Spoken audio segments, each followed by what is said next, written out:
Conservative judges on the U.S. Supreme Court appeared to side with an accused January 6th rioter in his obstruction case on Tuesday. The case could possibly affect the prosecution of Donald Trump, who faces the same charge for trying to overturn his 2020 election loss.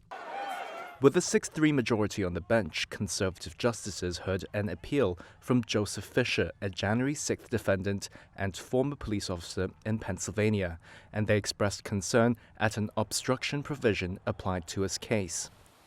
The provision stemmed from the 2002 Sarbanes-Oxley Act, drawn up after the Enron accounting fraud scandal.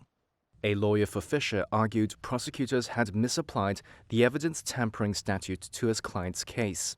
Conservative justices appeared skeptical of the Justice Department's broad reading of the statute, a reading that considers the Capitol attack an act to prevent congressional certification of President Joe Biden's victory over Trump.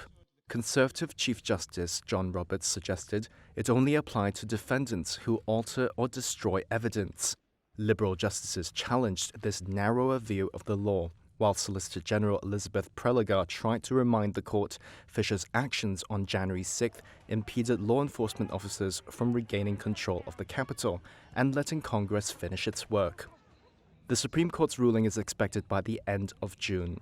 A decision dismissing Fisher's case would likely prompt resentencing or requests for new trials for some 350 people charged with obstruction in the Capitol attack.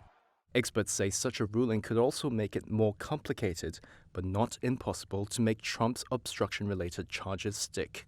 The former president faces 4 federal criminal charges brought against him by special counsel Jack Smith, including conspiring to defraud the United States, corruptly obstructing an official proceeding and conspiring to do so, and conspiring against the right of Americans to vote.